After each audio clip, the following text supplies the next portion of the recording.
नमस्कार। और सबसे पहले तो आज मैं थोड़ा सा असहज हूँ और मुझे इसलिए असहजता महसूस हो रही है कि कोविड के समय सब दुख में हैं, संकट में हैं, अपने परिवार के लिए चिंतित हैं और मुझे बड़े असहज वातावरण में ये प्रेस वार्ता करना पड़ रहा है। और मेरी भी चिंता कोविड की उतनी ही है जितना देश के सभी लोगों को है।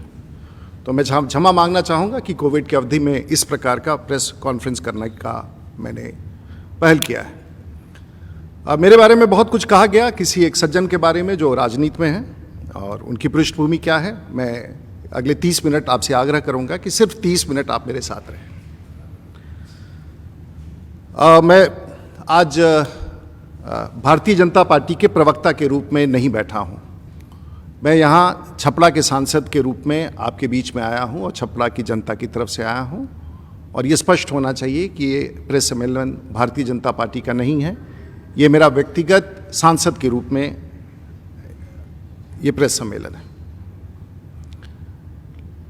मैं इसे टालना भी चाहता था, छोड़ना भी चाहता था, लेकिन लोगों ने कहा कि आप तो पिछले 25 वर्षों से दूसरे का पक्ष रखते हैं, ये अपराध होगा, गलत होगा कि अगर आप अपना पक्ष ना रखें। मित्रों की सलाह पर मैंने ये प्रेस कॉन्फ्रेंस आयोजित किया और मैं आपका बहुमूल्य 30 मिनट लूँगा। मेरे बारे में लोग भूल जाते हैं और ख़ास करके जो प्रेस सम्मेलन करते हैं उनको पता नहीं होता है कि मेरा राजनीतिक पृष्ठभूमि क्या है। तो मैं मूलतः एक पॉलिटिकल आदमी हूँ। पंजाब विश्वविद्यालय से छात्र राजनीति से प्रारंभ होकर के बिहार लौट करके 1990 में विधायक बना, 96 में लोकसभा में आया और तब मैं भारतीय जनता पार्टी में था। उसके पहले मेरी पृष्ठभूमि चंद्रशेखर जी के साथ रही। मैं छात्र जनता का राष्ट्रीय अध्यक्ष था, पंजाब विश्वविद्यालय का महामंत्री, अपने कॉलेज का अध्यक्ष। वहाँ से चल के लगभग 4 बार मैं लोकसभा में जीत के आया हूँ और पार्टी ने मुझे 2 बार राज्यसभा में काम करने का मौका दिया। तो मोटे तौर से मैं राजनीतिक जीवन में मेरे 30 वर्ष पूरे हो गए हैं और मैं ईश्वर का आभार व्यक्त करता हूं कि मेरे जैसे छोटे आदमी को भी राजनीति में इतने लंबे अरसे तक काम करने का मौका मिला। मैं आभार व्यक्त करता हूं उन सभी लोगों का जिन लोगों ने मेरा आज तक साथ दिया और इसलिए मैंने आवश्यक समझा कि अपने बारे में इस उम्र में आकर के सफाई देना पड़े। लेकिन आज के परिस्थितियों का हालात ऐसे हैं कि कई बार कहीं वो विषय आपके लिए जीवन भर का टेम्पलेट ना बन जाए। तो मैं आज उस राजनीति से जो राजनीतिक ताकत दिखा करके लोगों को असहाय करते हैं, मैं उनकी आवाज़ के रूप में आया हूं, जिसके खिलाफ कोई आवाज़ नहीं उठा सकता है, कोई बोल नहीं सकता है। और उसका कारण मैं बताऊंगा। चाहे वो कोविड के दौरान काम करने वाले डॉक्टर हों, सरकारी कर्मचारी हों, बिहार के अधिकारी हों, वरिष्ठ अधिकारी हों, स्वास्थ्य विभाग के वरिष्ठ अधिकारी हों, पैरामेडिक्स हों, दवा के दुकानदार हों और बहुत सारे लोग जो व्यवसायी हों, जो डर से नहीं बोल सकते हैं, मैं उनकी आवाज़ बन के, वैसे पुलिस के अधिकारी, वैसे लोग जो दमन के शिकार हुए हैं पिछले 30 वर्षों में, उनका वकालत लेके आया हूँ। और मैं ऐसे ही कोई बात नहीं रख रहा हूँ। मेरा व्यक्तिगत किसी से कोई झगड़ा नहीं है। राजनीतिक जीवन में मैंने कभी किसी से झगड़ा नहीं किया है, मैंने किसी का बुरा नहीं किया है। लेकिन जो सच है, और बिहार के मुख्यमंत्री एक बार हमेशा ये कहते हैं कि कानून का राज्य होना चाहिए। हमारा भी ऐसा मानना है कि कानून का राज्य होना चाहिए और इसलिए मैं आपके बीच में आया हूं। ये सचमुच अगर संविधान पर भरोसा है और हम सब पर भरोसा है तो हम सब लोगों को, मैं किसी का नाम नहीं लेना चाहूँगा क्योंकि, लेकिन फिर भी संदर्भ आया था और जिस दौरान ये चर्चा हुआ उस समय एक प्रकार का उत्तेजना था। असत्य के बीच में बहुत सारे तथ्य ऐसे रखे गए जो कोई सुनने के लिए तैयार नहीं था और भावनाओं में बह करके कुछ ओपिनियन बनाया गया। इसलिए मैंने 8 दिन का समय दे दिया और मैंने कहा कि 8 दिन के बाद मैं तथ्य रखूंगा ताकि आप भी शांति से मेरी बात सुन सकें। जो सही हो, मैं अगर गलत हूं तो गलत ही होऊंगा। गलतियां तो सबसे होती है, लेकिन वैसी गलती जो आपराधिक रूप से हो, मैं नहीं समझता हूं कि मैं करने का कभी मैं उसकी ताकत रखता हूं या मैं उसकी उस तरह से हूं। बहुत सारे ऐसे तथ्य प्रकाश पे आए हैं जिसका मैं आपके सामने लाना चाहूँगा।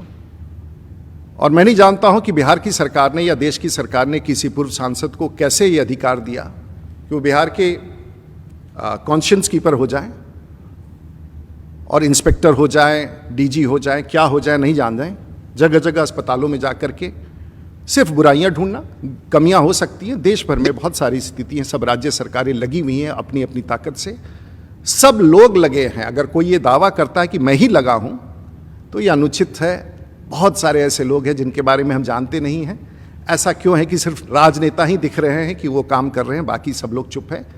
जो पत्रकार, बिहार ने तो जर्नलिस्ट को फ्रंटलाइन वर्कर्स का दर्जा दिया, जो पत्रकार इस समय हमें आके बाहर के वीसी पर देख रहे हैं, सब अपने अपने तरीके से कंट्रीब्यूट कर रहे हैं। देश की सरकार, भारत की सरकार, राज्य की सरकार, सभी लोग लगे हैं। ये आपातकाल की स्थिति है, स्वास्थ्य का आपातकाल है, हम सब लगे हैं। तो चलिए मैं आपको बताऊं कि जिस व्यक्ति के बारे में बात कर रहा हूं लोग भूल चुके हैं। अपराधी अगर किसी मंदिर में बैठ जाए तो संत नहीं हो जाता, और यहां मैं उसी विषय को दोहराना चाहूंगा और मैं आपको शुरू करूंगा। हम और आप चुनाव लड़ते हैं, चुनाव में एफिडेविट देते हैं और वो सबसे सही माना जाता है। तो मैं ये एफिडेविट के बारे में बताना चाहूंगा कि हमारे मित्र का एक एफिडेविट था और ये एफिडेविट की प्रति है और उनके पृष्ठ हैं। ये पृष्ठ हैं 32 आपराधिक मुकदमे का जो उन्होंने स्वयं स्वीकारा है, लेकिन ये कॉन्शियंस कीपर हैं बिहार और देश के, इसके बारे में कोई नहीं पूछता है। और ऐसा ही अगर आप देखेंगे तो पन्ना खत्म हो गया है अपने बारे में हस्ताक्षर करके कि मैं कितने अपराधों से जुड़ा हूं।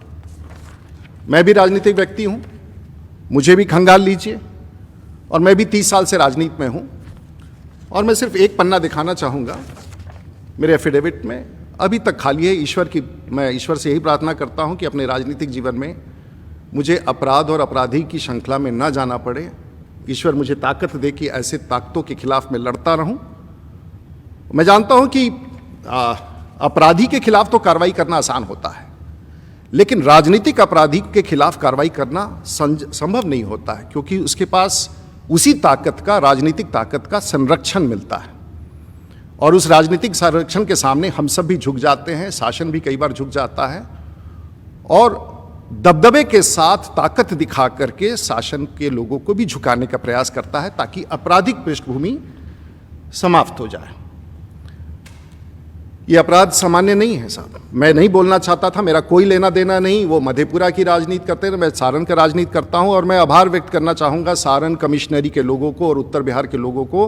हम अपराध की दुनिया से अलग हैं, शांति में हैं, हम ना कोई दंगा चाहते हैं। और हमारे हर समाज के लोग सारण जिला में सुख शांति से रहते हैं, चाहे किसी भी पॉलिटिकल पार्टी के हों, कोई भी विधायक हो, आरजेडी का हो, कम्युनिस्ट का हो, कहीं का हो। हम सब चुनाव तक लड़ते हैं और चुनाव के बाद जाकर के हम सब लोग साथ मिलकर विकास का काम करते हैं। और आज तक मेरे पॉलिटिकल लाइफ में मुझे, आप सबको पता है कि मैं सारण का सांसद रहा हूं, छपरा का सांसद रहा हूं। मेरी लड़ाई बहुत ताकतवर लोगों से हुई है, लेकिन एक सीमा के नीचे मेरे जिला में कोई नहीं गया। और मैं उन लोगों का नाम नहीं लेना चाहता हूं। मैं इतना जरूर कबूल करूंगा कि एक आपराधिक रूप से कभी किसी ने पॉलिटिक्स नहीं किया मेरे जिला में, और मैं उन लोगों का आभार व्यक्त करता हूं जो सी में। तो ये चलिए आप इनका एक पृष्ठभूमि देखिए, और ये पत्रकारों के लिए है।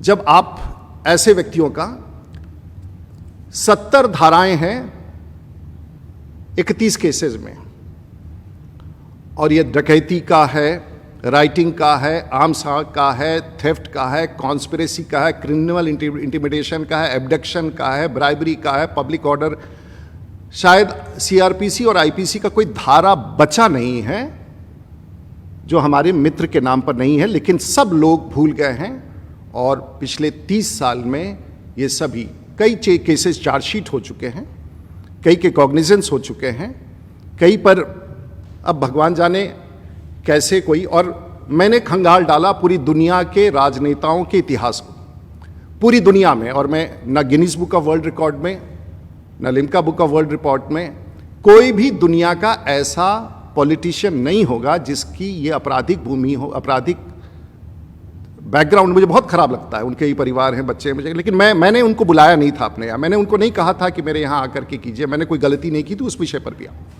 और मैं एपोलोजेटिक नहीं हूं, मैं दावे के साथ कह रहा हूं कि मैंने तो इतना आपराधिक मामला, कोई भी धारा नहीं बचा है अगर ध्यान से देखेंगे, और वो सब छिपा हुआ है, कोई जानता नहीं है। केसों का धारा अगर आप ध्यान से पढ़ेंगे, कोई धारा ऐसा नहीं बचा है। नया सीआरपीसी और नया आईपीसी लिखना पड़ेगा किसी व्यक्ति के पृष्ठभूमि को बताने के लिए कि आखिर ये व्यक्ति है कौन और क्यों छिपा हुआ है इस प्रकार से, और क्यों छिपा रखा है लोगों ने, और क्यों इसकी चर्चा नहीं करते हैं।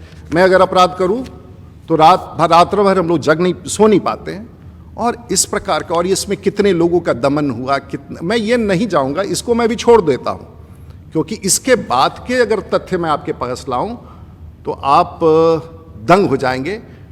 आगे का इंतजार कीजिए, हम सब लेके आएंगे, क्योंकि मैं जानता हूं कि किसी राजनीतिक अपराधी से लड़ना कितना कठिन होता है। आपके ऊपर भी हो सकता है, आपके परिवार के ऊपर भी खतरा हो सकता है, मित्रों पर हो सकता है, पत्रकारों पर हो सकता है। लेकिन एक और बात है जो छिपाया गया। 2014 में आप लोकसभा का चुनाव लड़े, जीत गए, लेकिन उस समय आपने 19 केसेस छिपा के रखे थे। 17, 18, 19, 25 अनुसंधान का क्रम जारी है, और आपने एफिडेविट में गलत दिया था। उस समय अगर आपके इस खिलाफ कोई न्यायालय में जाता तो शायद, लेकिन ये जांच का विषय है, इस पर मैं टिप्पणी, लेकिन आपने सत्यों को छिपाया था। तो मोटे तौर से आपके ऊपर अभी तक मधेपुरा में 6, पूर्णिया में 11, पटना में 29, जो स्पेशल कोर्ट में जो केसेस भेजे गए हैं 29, दरभंगा में 1, गाजीपुर उत्तर प्रदेश में 1, सहरसा में 2। पता नहीं, सरकार उस समय तो सबकी सरकार थी। आज की सरकार नीतीश कुमार जी की सरकार नहीं थी, सुशील मोदी जी नहीं थे, तारकिशोर प्रसाद नहीं थे, सबकी सरकार थी। और ये 1990 के बाद से, और मैं बताना चाहूँगा कि जब आप सांसद बने, मैं भी उसी वर्ष उस विधानसभा में जीत के आया था 27 साल की उम्र में।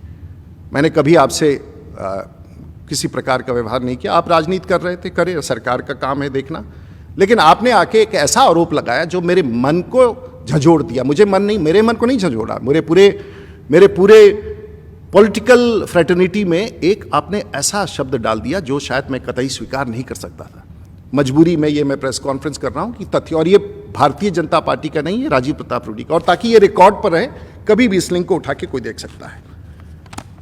मैं इसके बाद जानना चाहूंगा, आप बहुत अच्छे आदमी हैं, आप मोरल कीपर है, कॉन्शियंस कीपर हैं, तो एक वीडियो आपको दिखाना चाहूंगा। इसके बाद जो है B9 तक तो दिखा दिया। आप गालियां निकालते हैं, आप किसको छोड़ते हैं, सब खराब है। ये पूरा डॉक्यूमेंटेड है, किसी को आपने नहीं छोड़ा है, सरकार में, सरकार के बाहर में। मैं नहीं बोलना चाहूंगा किसका, ये पूरा पृष्ठ है।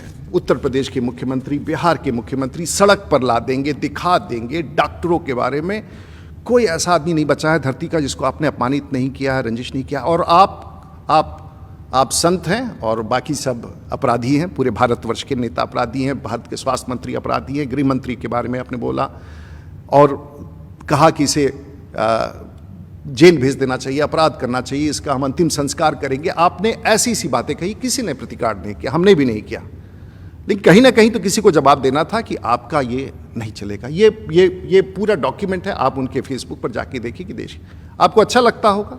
लेकिन जिन लोगों ने इनको एक चित्रण किया उनके बारे में बताना चाहूँगा। अब इसके बाद मैं एक छोटा सा विजुअल देना चाहूँगा जो इनके बारे में मैंने नहीं कहा। Denmark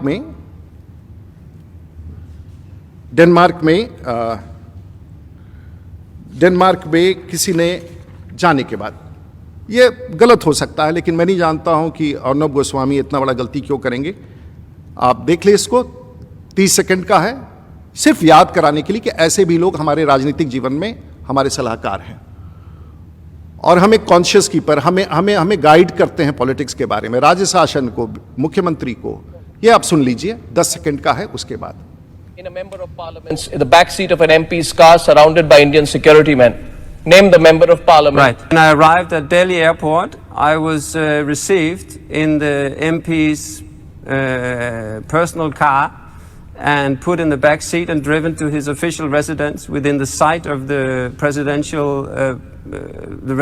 the president's residential dome, and at his home, at Papu Yadav's home, and arranged for the transport by train that evening from Delhi to a very small train station that I couldn't see because I was packed in blankets.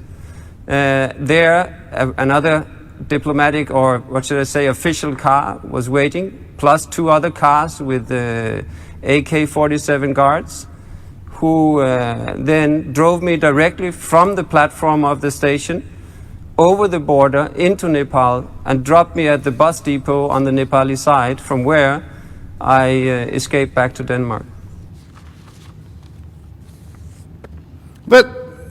ये पुरलिया किम Davy हैं जो अभी Denmark में हैं, सही है, CBI जांच अभी तक कर रही है। पुरलिया, क्षमा कीजिए, मैं क्यों लाता, मेरा क्या लेना देना है, सरकार देखेगी। लेकिन अगर आप एक सीमा से पार करके लोकतंत्र को अपने हाथ में ले तो ये है। अजीत सरकार हमारे साथ विधायक थे और उस केस में अजीत सरकार की हत्या हुई, लोग भूल गए हैं। अजीत सरकार उस समय विधायक थे और सुप्रीम कोर्ट में आप वर्षों तक आप जेल में रहे, आपको कोर्ट ने कन्विक्ट किया और पटना हाई कोर्ट से आपकी रिहाई हुई। लेकिन सच्चाई ये है कि रिहाई के बाद भी आज आपका मामला सुप्रीम कोर्ट में सीबीआई ने पिटीशन किया। आप 5 साल तक सांसद रहे, आपने इसको, मैं नहीं कहूँगा, सुप्रीम कोर्ट जानता है। और सुप्रीम कोर्ट और देश का कोर्ट सब कुछ देखता है, सब कुछ जानता है। अगर आप इन सब चीज़ों को छिपाने के लिए करें, मेरा कोई लेना देना, आप बरी हो जाएं, आप दोषमुक्त कहलाएं। लेकिन अजीत सरकार की हत्या के बाद उस विधानसभा में हम लोग भी बैठे थे, हम जानते हैं, वो कम्युनिस्ट के नेता थे। आज कम्युनिस्ट के लोग इनका समर्थन कर रहे हैं अजीत सरकार की बात को भूल करके। क्षमा कीजिए, मुझे दुख होता है, वो हमसे बहुत वरिष्ठ थे और मैं तो 27 साल का था। लेकिन इसे भूलना, अगर आप चाहते हैं कि ये गलत है तो आप भूल जाएं। अब छोड़िए इनकी बात, मैंने सिर्फ ये अभी फ्लैग किया है। तथ्यों का जाल इतना लंबा चौड़ा है और ये उन लोगों को बताने के लिए जो इस लड़ाई को लड़ रहे हैं। आप हिम्मत मत हारिए। अब राजीव प्रताप रूडी व्यक्तिगत तौर से आपके साथ खड़ा है। 8 साल से बयान ना कराना, केस को दबा के रखना, ट्रायल को रोक के रखना, ट्रायल नहीं, स्पीडी कोर्ट, सुप्रीम कोर्ट के आदेश के बाद भी ट्रायल्स ना होना। और आपने कहा कि मैंने जेल भेज दिया। मैं क्यों जेल भेजने जाऊंगा, मैं कौन होता हूं जेल भेजने वाला। आपके खिलाफ वारंट था, ये वारंट निकला हुआ था आपके खिलाफ मार्च के माह में, ये वारंट था। मार्च में तो घटना नहीं घटी, मैं तो आपका कुछ नहीं हूं। अगर मार्च के महीना में ये जुडिशियल मजिस्ट्रेट का ये अगर नीचे ये देखिए 22 मार्च 2021 का है, ये additional chief judicial magistrate Madhepura. मेरा कोई लेना देना नहीं, मेरे मित्र नहीं है। कोर्ट का संज्ञान लिया, गलती से ये लगता निकल गया है, क्योंकि इस तरह की केसेस 20-20 साल से आपने दबा के रखा है। मुझे विश्वास है कि न्यायालय अपना कार्य करेगा और बहादुरी के साथ सरकार ऐसे तथ्यों को प्रकाश में लाएगी और उनका न्याय जो वर्षों से नहीं मिला है उनको मिलना चाहिए। मैं बहुत भारी और दुखी मन से इन विषयों को रख रहा हूँ। मेरा ये काम नहीं है, मैं कोई विसिल ब्लोअर नहीं हूँ, मैं कोई रॉबिन हुड नहीं हूँ। मैंने राजनीति कभी इस प्रकार से नहीं किया है और मेरा आपके प्रति संवेदना भी है, क्योंकि आप बीमार हैं। मुझे दुख है इन सब बातों को रख के, क्योंकि दिन प्रतिदिन सोशल मीडिया पर मुझे जिस प्रकार से आप ट्रोल कर रहे थे तथ्यों के अभाव में, अब मैं अपने जीवन के प्रयासों के बारे में कहूँगा। मैं कोई सरकारी कर्मचारी नहीं हूँ, एक जनप्रतिनिधि हूँ और जो विषय आया है उसके बारे में बता करके मैं अपनी प्रेस वार्ता समाप्त करूँगा। और मैं कोई महिंद्रा का डीलर नहीं हूँ, मेरे पास कोई शोरूम नहीं है, मेरे पास कोई एजेंसी नहीं है, मैं एम्बुलेंस का एजेंसी नहीं चलाता हूँ। मैं वर्षों से, जब मैं हारता हूँ जीतता हूँ, मैं कुछ काम लेके अपने क्षेत्र में चलता हूँ एक्सपेरिमेंट में, क्योंकि जहाँ सरकार नहीं कामयाब होती है मैं सरकार के एक्टिविटी को सप्लीमेंट करता हूँ। और मैं दावे के साथ कह सकता हूँ कि भारत में अगर सबसे बड़ा संगठित और व्यवस्थित एम्बुलेंस नेटवर्क अगर कहिए है तो राजीव प्रताप रूडी ने उसे संचालित किया है।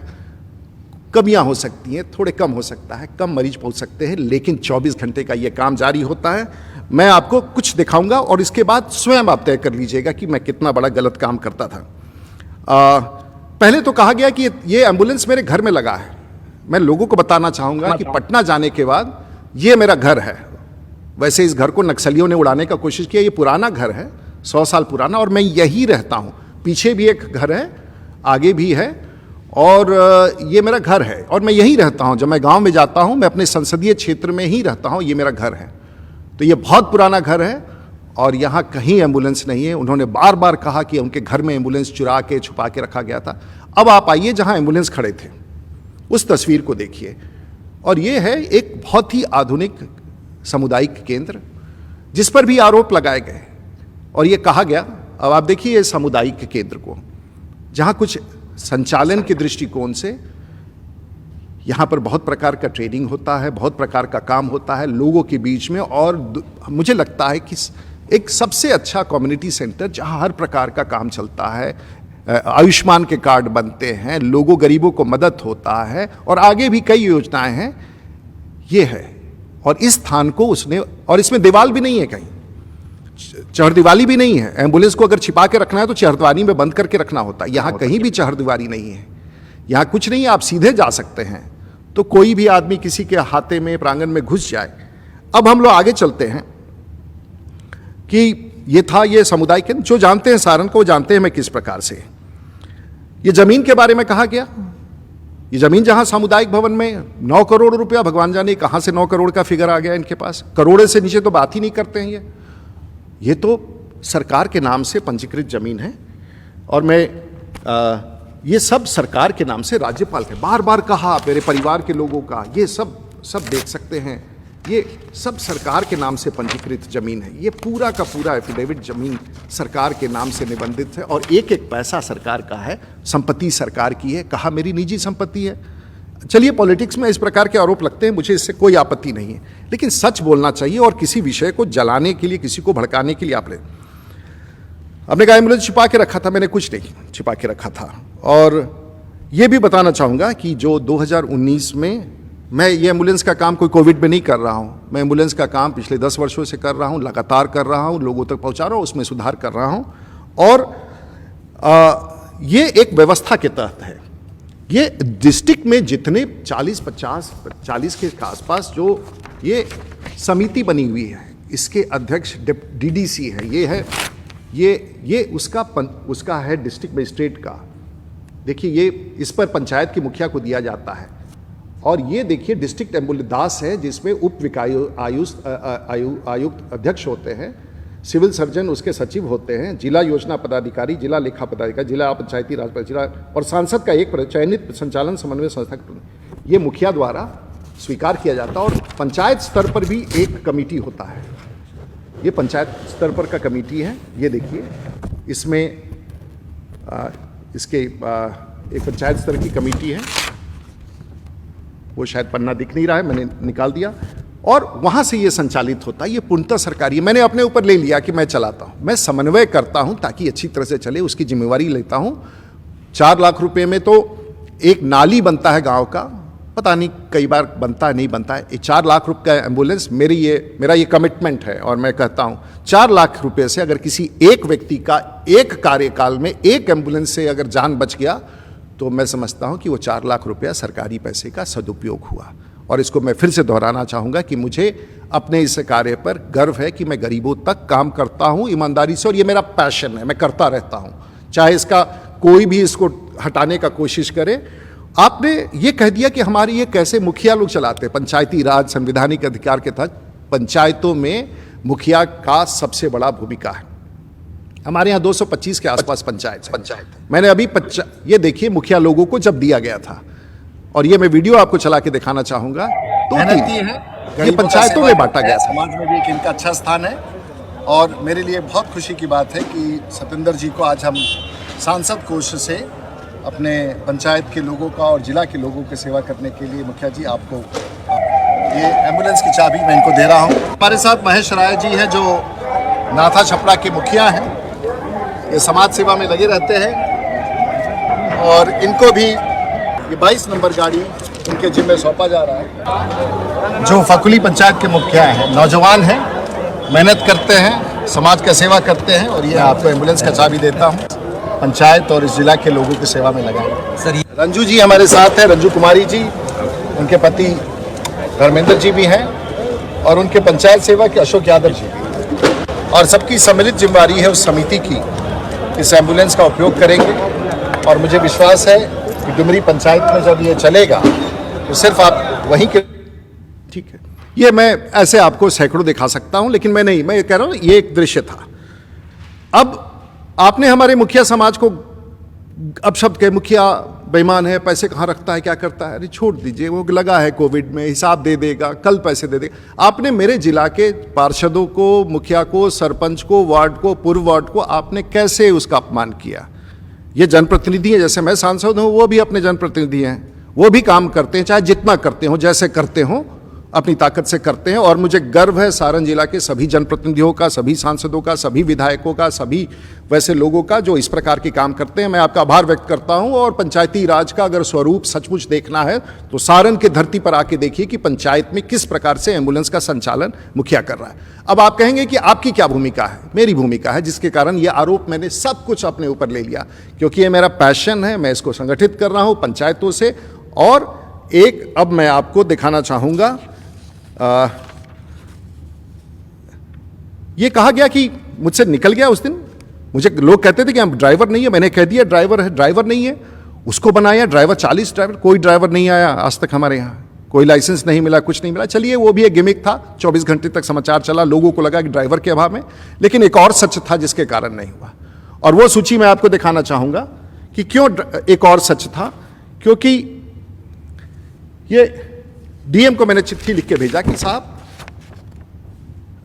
एम्बुलेंस के ड्राइवर्स की कमी है, और ये घटना से बहुत पूर्व लिखा गया। और मैंने लिख के वहाँ डिस्ट्रिक्ट मजिस्ट्रेट को दे दिया था कि साहब अगर ड्राइवर मिले तो दीजिए, कोई सरकारी कर्मचारी अगर खाली है, ड्राइवर है, उसके पास ड्राइवर नहीं है, जिला में ऐसा होता है, उनको दे दीजिए।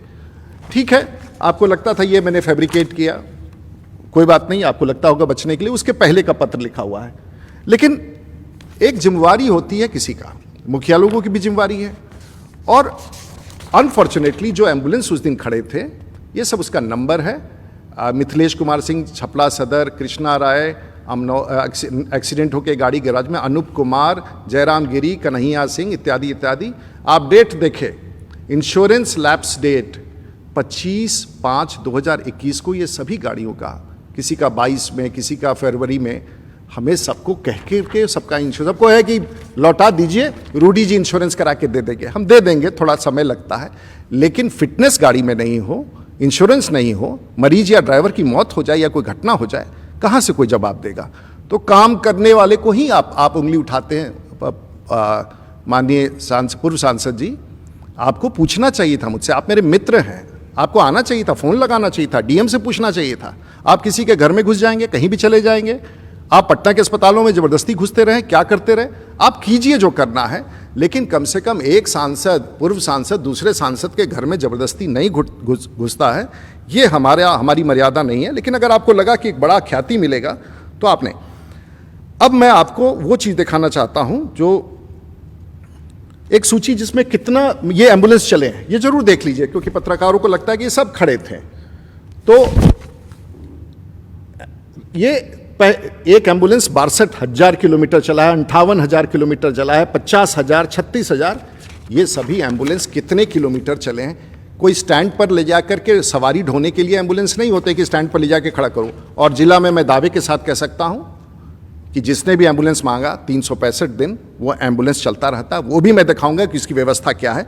एम्बुलेंस के मामले में भारत में सबसे आगे हमारा एम्बुलेंस की व्यवस्था है।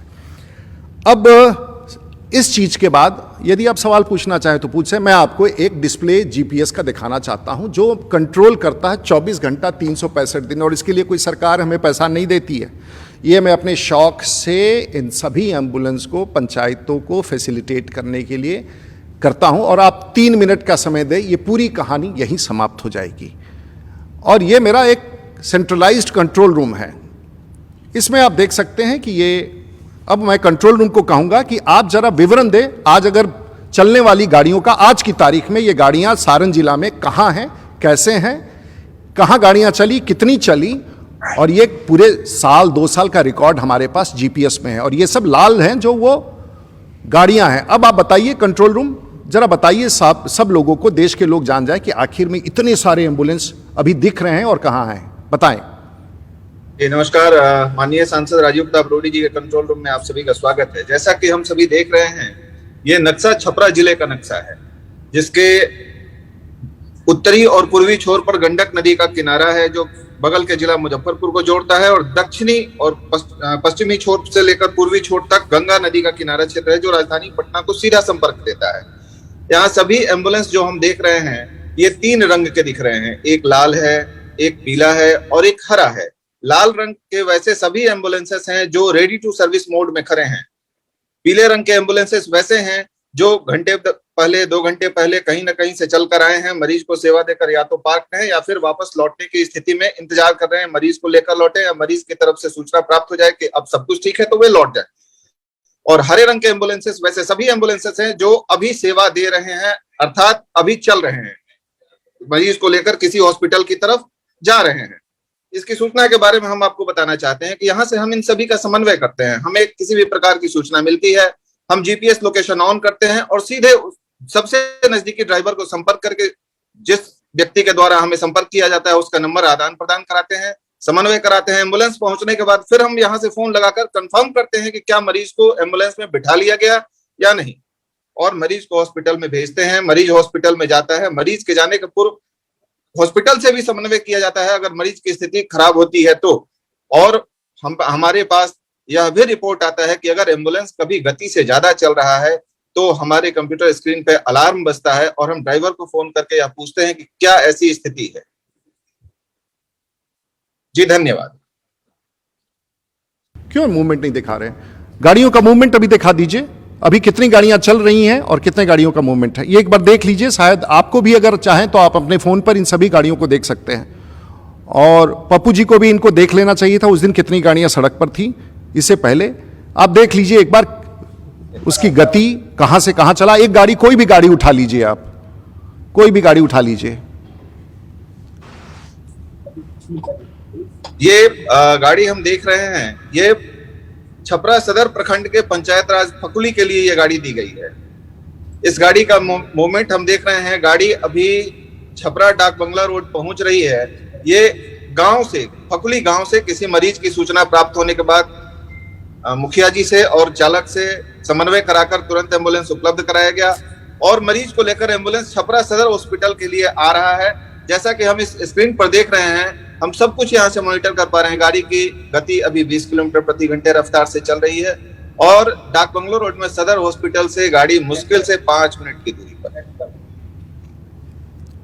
एक और कोई पटना की तरफ की गाड़ी दिखाएं जो पटना गया हुआ हो, कोई और गाड़ी दिखाएं जो मूवमेंट है। ये हर एक गाड़ी है जो मूवमेंट में है, लाल है जो ऑपरेशंस हो रहे हैं। ये एम्बुलेंस हम देख रहे हैं जो अमनौर प्रखंड के कैतुका लच्छी पंचायत की गाड़ी है। वहां से सूचना प्राप्त होने के बाद हमने मुखिया और चालक से समन्वय किया। 17 मिनट में आग्रह के उपरांत वहां गाड़ी पहुंच गई और ये गाड़ी अभी कैतुका से चलकर सोनपुर होते, बेली रोड होते यहाँ पहुंच रही है पटना के लिए और अभी रनिंग मोड में है। गाड़ी अभी आई है, गाड़ी जस्ट पार्क हुई है। हॉस्पिटल में पेशेंट को पहुंचाया जा रहा है।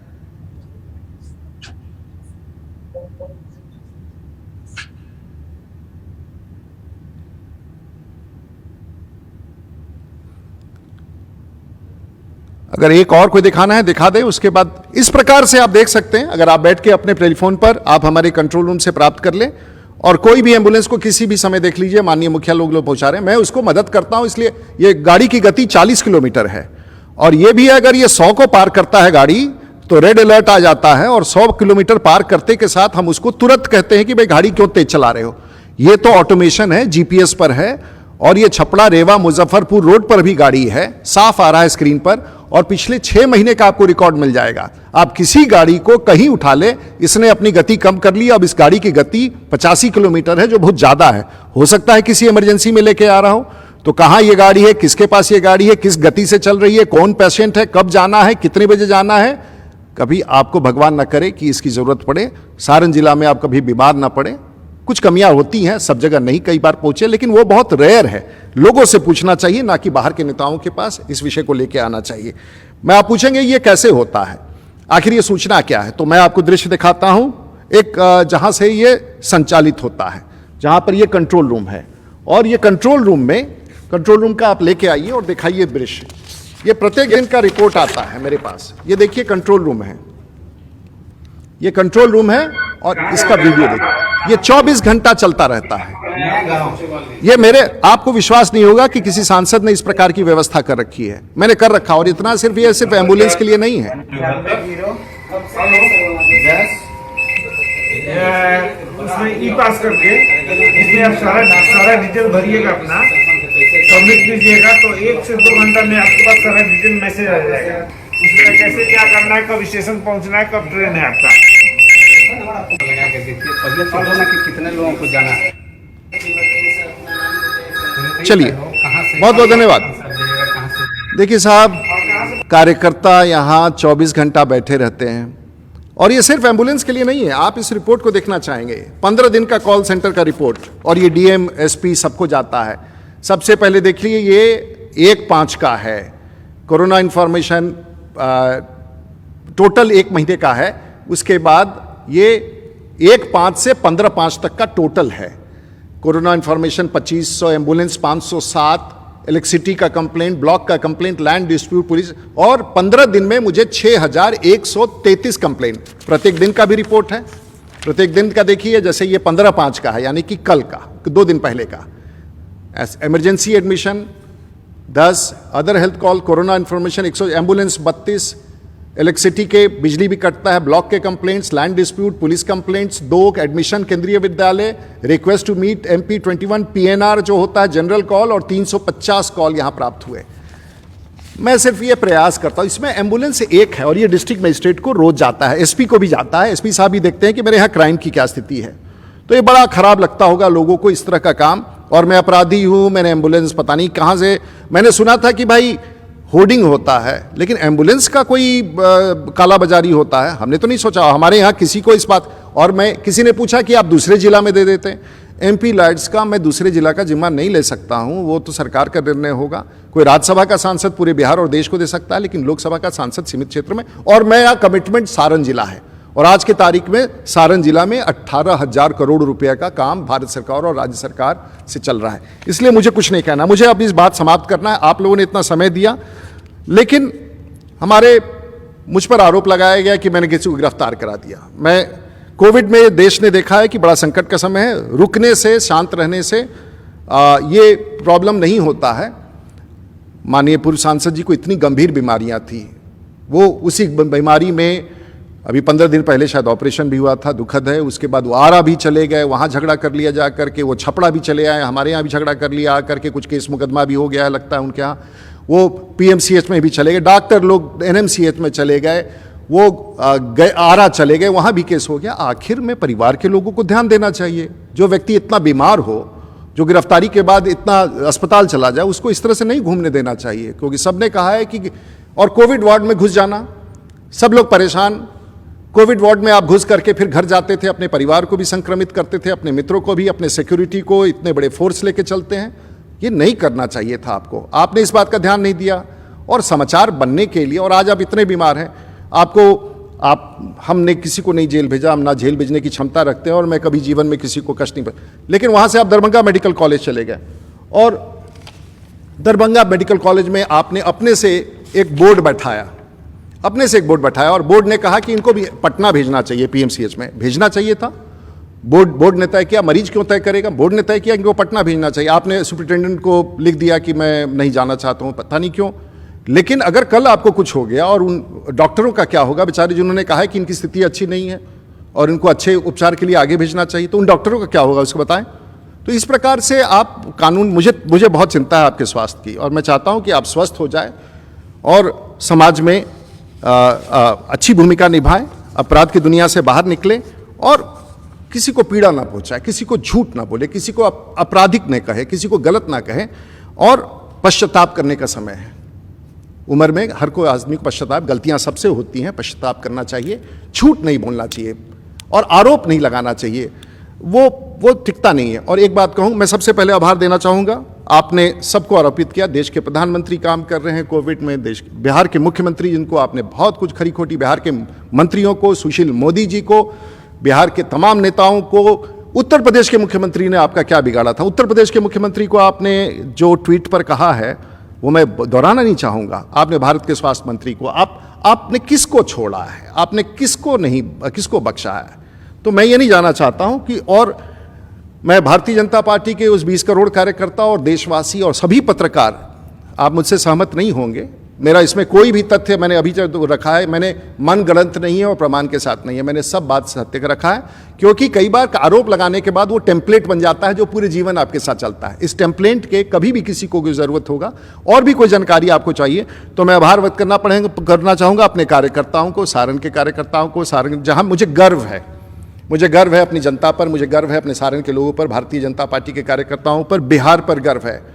मुझे दुख होता है जब पूरी दुनिया में बिहार का नाम कलंकित होता है, अपराध की दुनिया में जाना जाता है, मुझे बहुत दुख होता है। मैं देश दुनिया में जाता हूँ, आप मुझ पर कोई भी आरोप लगा दे ठीक है, लेकिन बिहार को कलंकित मत करें, बिहार के उस चित्रण को समाप्त मत करें। बिहार एक ऐसा धरोहर है जिसने दुनिया को मार्ग दिखाया है, दुनिया को राह दिखाया है, राष्ट्रभक्ति, देशभक्ति।